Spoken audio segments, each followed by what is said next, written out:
ادھر اہل مدینہ نے جب سے رسول اللہ صلی اللہ علیہ وسلم کی روانگی کی خبر سنی تھی، روزانہ صبح ہی صبح ہرا کی طرف نکل جاتے تھے، اور جب سخت دوپہر ہو جاتی تو واپس پلٹ آتے۔ ایک روز طویل انتظار کے بعد لوگ اپنے اپنے گھروں کو واپس جا چکے تھے کہ ایک یہودی اپنے کسی ٹیلے پر کچھ دیکھنے کے لیے چڑھا۔ کیا دیکھتا ہے کہ رسول اللہ صلی اللہ علیہ وسلم اور آپ کے ساتھی سفید کپڑوں میں ملبوس چلے آ رہے ہیں۔ اس نے بے خود ہو کر نہایت بلند آواز سے کہا، عرب کے لوگوں، یہ رہا تمہارا نصیب جس کا تم انتظار کر رہے تھے۔ مسلمانوں نے اس کی آواز سنی تو ہتھیار اٹھا کر استقبال کے لیے دوڑ پڑے۔ سب نے مل کر اللہ اکبر کا نعرہ لگایا۔ پھر یہ لوگ ہرا تک چلے آئے اور وہیں آپ سے ملاقات کی۔ اس کے بعد آپ داہنی جانب مڑ گئے اور قباء میں بنی عمرو بن عوف کی آبادی میں قیام فرمایا۔ آپ سیدنا ابو بکر صدیق رضی اللہ عنہ کے ساتھ دوسرے لوگوں کے درمیان میں بیٹھ گئے۔ اب ہوا یہ کہ جو بھی آتا سیدنا ابو بکر صدیق کو اللہ کا رسول خیال کر کے انہیں سلام کرتا، اس لیے کہ آپ کے بالوں میں سفیدی آ چکی تھی۔ جب اللہ کے رسول صلی اللہ علیہ وسلم پر دھوپ آ گئی اور ابو بکر رضی اللہ عنہ نے آپ کو دھوپ سے بچانے کے لیے چادر تانی تو لوگوں کو معلوم ہوا کہ یہ اللہ کے رسول ہیں۔ اس کے بعد قباء میں آپ نے کلثوم بن حدم رضی اللہ عنہ کے ہاں قیام فرمایا۔ اس سلسلے میں دوسری روایت یہ ہے کہ سعد بن خیثمہ رضی اللہ عنہ کے مکان پر قیام فرمایا۔ وہاں آپ نے 4 دن قیام فرمایا اور مسجد قباء کی بنیاد رکھی اور اس میں نماز پڑھی۔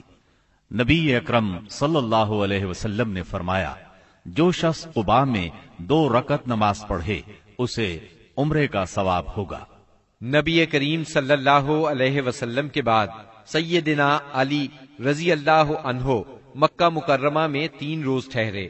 اس دوران میں مکے کے لوگوں کی جو امانتیں رسول اللہ صلی اللہ علیہ وسلم کے پاس تھیں ان کو ادا کیا، پھر پیدل چل پڑے اور قباء میں رسول اللہ صلی اللہ علیہ وسلم سے آ ملے۔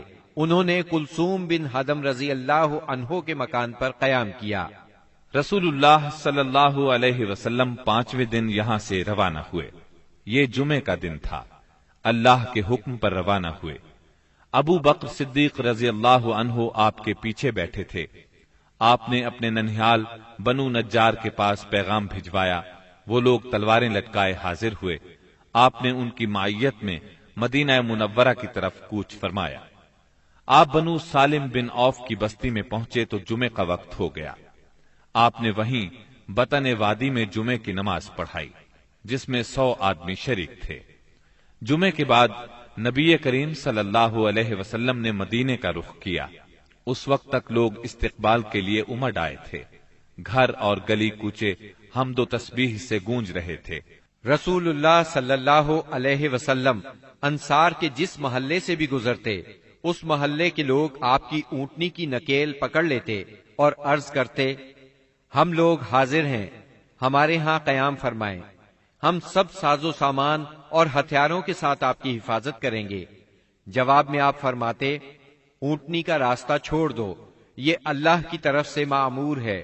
آپ کے اس فرمان کا مطلب یہ تھا کہ اللہ کو جہاں منظور ہوگا یہ وہاں خود رکے گی۔ چنانچہ اونٹنی اس جگہ رکی جہاں آج مسجد نبوی ہے۔ یہاں پہنچ کر وہ بیٹھ گئی، لیکن آپ نیچے نہیں اترے یہاں تک کہ وہ اٹھ کر تھوڑی دور تک چلی، پھر پلٹ آئی اور پھر اسی جگہ بیٹھ گئی جہاں پہلے بیٹھی تھی۔ اس کے بعد آپ نیچے تشریف لے آئے۔ اب لوگوں نے آپ کو اپنے اپنے گھر لے جانے کے لیے درخواست شروع کی۔ ایسے میں سیدنا ابو ایوب انصاری رضی اللہ عنہ نے جلدی سے اونٹنی کا کجاوا اٹھا لیا اور اپنے گھر لے گئے۔ اس پر آپ نے فرمایا، آدمی اپنے کجاوے کے ساتھ ہے۔ ادھر سیدنا اسعد بن زرارہ رضی اللہ عنہ نے آ کر اونٹنی کی نکیل پکڑ لی، چنانچہ یہ اونٹنی انہی کے پاس رہی۔ صحیح بخاری میں سیدنا انس رضی اللہ عنہ سے روایت ہے کہ نبی صلی اللہ علیہ وسلم نے فرمایا، یہاں سے ہمارے کس آدمی کا گھر زیادہ قریب ہے؟ سیدنا ابو ایوب انصاری رضی اللہ عنہ فوراً بول اٹھے، اے اللہ کے رسول، میرا۔ یہ دیکھیے یہ رہا میرا مکان اور یہ رہا میرا دروازہ۔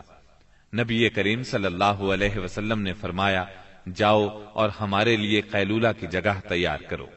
انہوں نے عرض کی آپ دونوں حضرات تشریف لے چلیں، اللہ برکت دے۔ اس طرح میزبانی کا شرف سیدنا ابو ایوب انصاری رضی اللہ عنہ کے حصے میں آیا۔ جب رسول اللہ صلی اللہ علیہ وسلم مدینہ منورہ میں قیام پذیر ہو چکے تو آپ نے سیدنا زید بن حارثہ اور سیدنا ابو رافع رضی اللہ عنہما کو مکہ معظمہ بھیجا۔